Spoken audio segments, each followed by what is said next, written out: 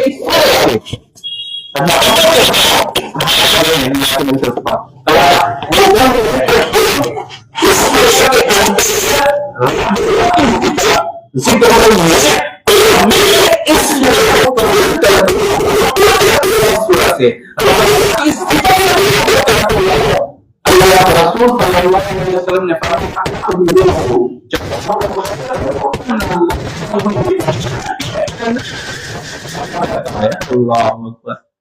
کتنی شاندار بات ہے.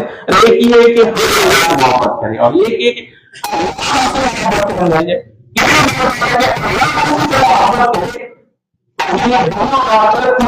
نجات ہے کامیاب ہے کہ اللہ کسی سے محبت کرے. محبت اللہ سے کیوں اس صورت کی معرفت اللہ رب العالمین کی معرفت کو مانتے تھے. اس میں رحمان کی صفت اللہ نے ذکر کیا ہے. رحمان کی صفت سے کتنے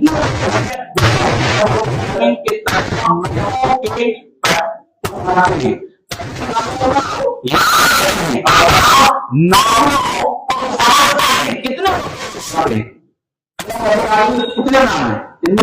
کے اندر روایت ہے اللہ کے 99 نام ہیں.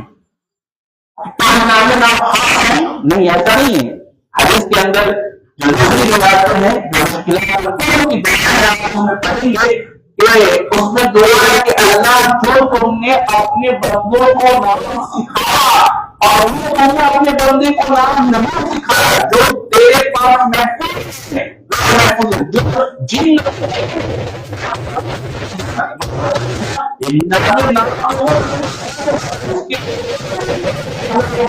کے نام حدیث کے اندر جو ان 99 ناموں کی یاد کرنے ادراک کرو یعنی ان کو سمجھنے والے پہچان کرنے والے کے نام ہے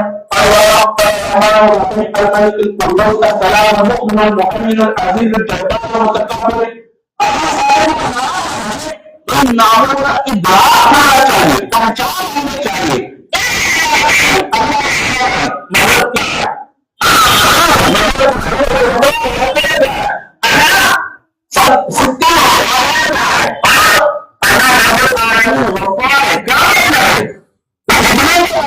نام ہے اس کا علم اس کی پہچان ہونی چاہیے. جاننا چاہیے کہ اس سے اللہ رب العالمین کی معرفت حاصل کرنی چاہیے. تو جو اس کی معرفت حاصل کر لے یاد کرے تو جنت میں جائے گا. جنت میں جائے گا. وہ معلوم کیا ہوا کہتے ہیں کہ کیسے ان کو سورہ کی صفت جو اللہ کی صفت میں کر رہی اس سے بڑی محبت کی محبت کرتا ہوں اللہ کے نبی صلی اللہ علیہ وسلم فرمایا کہ اللہ بھی ان سے محبت کرتا ہے. اگر اللہ کی محبت چاہیے اللہ کی صفت کی پہچان حاصل کرو اللہ رب العالمین کی معرفت حاصل کرو. جب تک اللہ رب العالمین کی معرفت اور پہچان نہیں ہوگی تب تک اللہ رب العالمین پر جو ایمان ہے ایمان کی چاشنی اور لذت نہیں پا سکتے. جب آپ کسی کو پہچانے گے کبھی تو اس کے آپ پر لگاؤ ہوگا. جب کسی کی خصوصیت آپ جانیں گے کبھی تو لگاؤ ہوگا. ایک شخص ہے جس کو آپ جانتے جس کا نام جانتے مگر آپ ہمارا نام جانتے میں جانتے ہوں لیکن آپ ہمیں پہچان نہیں سکتے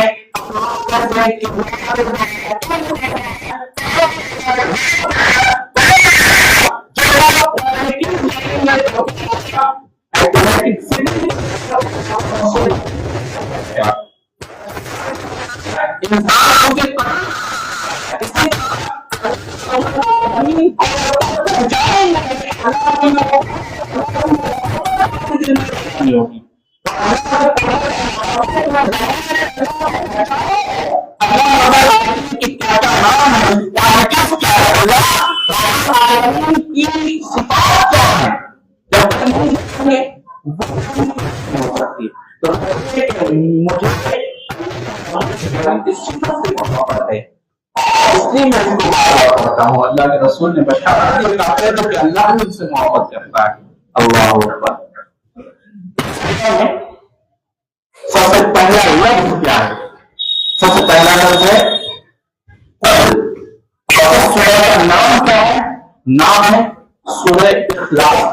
ہم اخلاص کی بحث کرتے ہیں، سورہ کے الفاظ پر انشاءاللہ اللہ نے ہماری آپ کی صحبت باقی رکھی تو ہم میں اس کو بیان کریں گے۔ الفاظ سے بعد میں بات کریں گے، نام پر بات کرتے ہیں۔ اس سورہ کا نام ہے سورہ اخلاص۔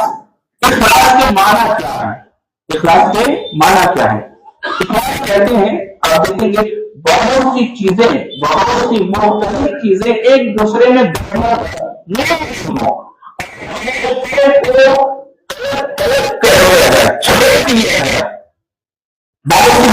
چیزیں ایک دوسرے میں مل رہی ہیں اور ان سب کو الگ الگ کر دیا جائے۔ مثلا جیسے پیلا کلر کا دھاگا، لال کلر کا دھاگا، سفید کلر کا دھاگا ایک دوسرے میں مل رہی ہیں، اور آپ کیا کر رہے ہیں؟ دھاگوں کو، پیلے دھاگے کو الگ کر رہے ہیں، لال کو الگ کر رہے ہیں، سفید کو الگ کر دیا۔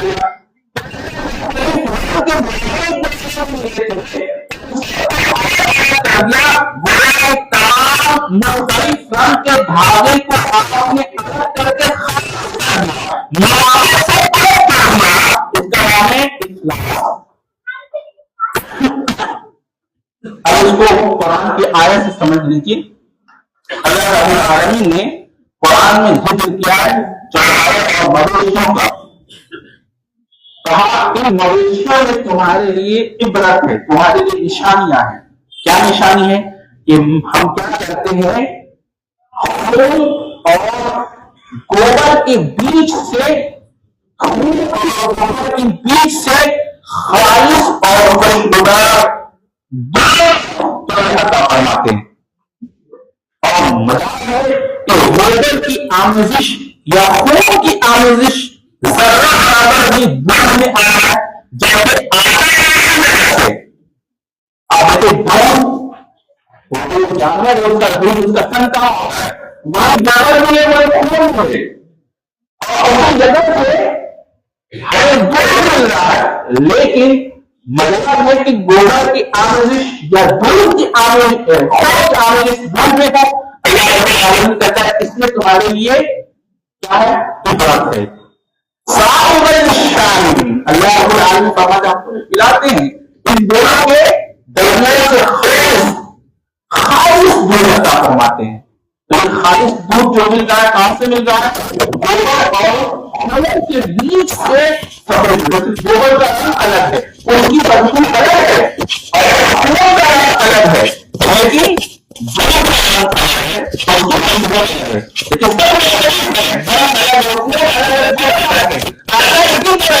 لیکن سب کو الگ کر کے خالص دودھ فرماتا ہے۔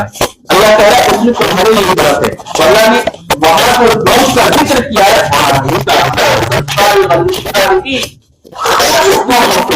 پلاتے ہیں۔ اللہ اکبر۔ خالص کا مطلب، خالص کا اخلاص کو کہتے ہیں۔ بہت سارے لوگوں کے حقیقی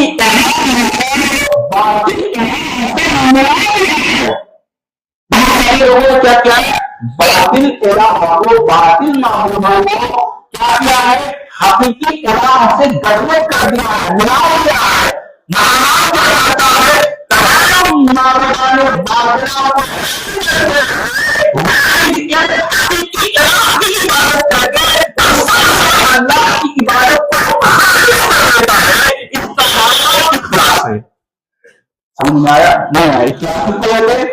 بہت سارے لوگوں نے کیا کیا؟ اللہ رب العالمین جو حقیقی الہ ہے اس نے دوسرے باطل الہ کو ملا دیا ہے۔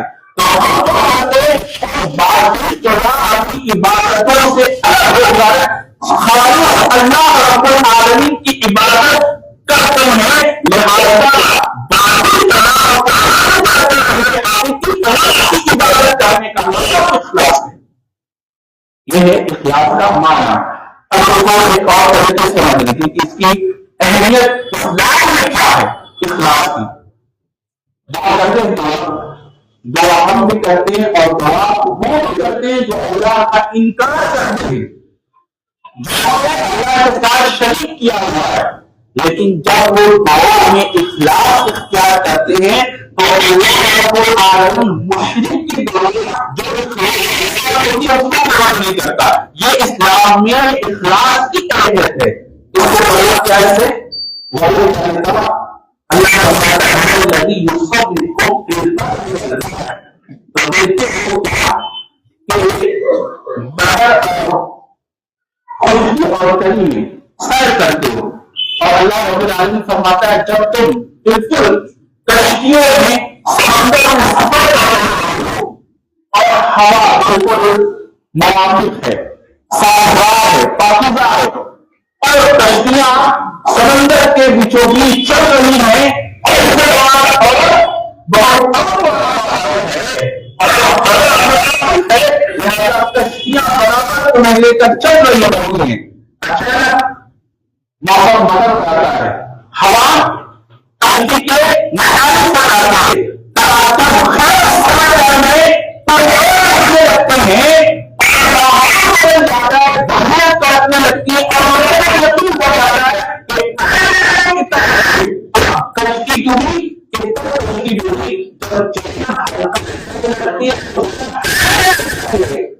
تب یہ کیا کرتے ہیں؟ فرماتا ہے تب اللہ رب العالمین سے دعا کرتے ہیں اور اپنی دعا کو خالص کر کے اللہ کو پاتے ہیں۔ اللہ اکبر۔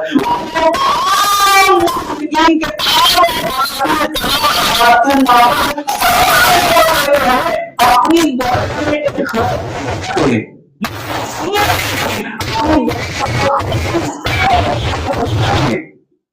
انجلتنا اور کہنے لگتے اللہ کو نے اگر مجھے اس سے نجات دے دی تو میں شکر گزار ہو جاؤں گا۔ اللہ کو دعا کرتے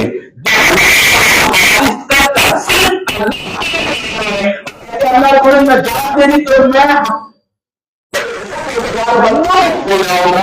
پھر اللہ کیا کرتا ہے؟ ان پر سمندر میں جہاں ان کی جان ہوا تھی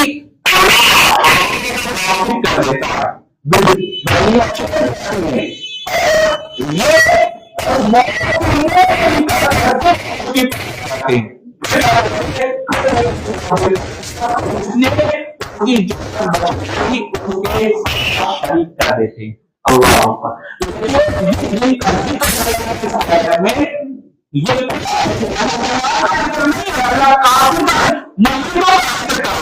لیکن جب مشرک کی جان ہلکان ہونے والی ہوتی، ہلاک ہونے والی ہوتی اور لگتے کہ اب میں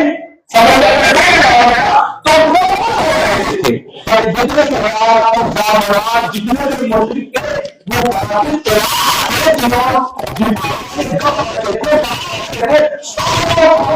اپنی دیتا تھا۔ اللہ یہ کی اہمیت ہے کہ مشرک بھی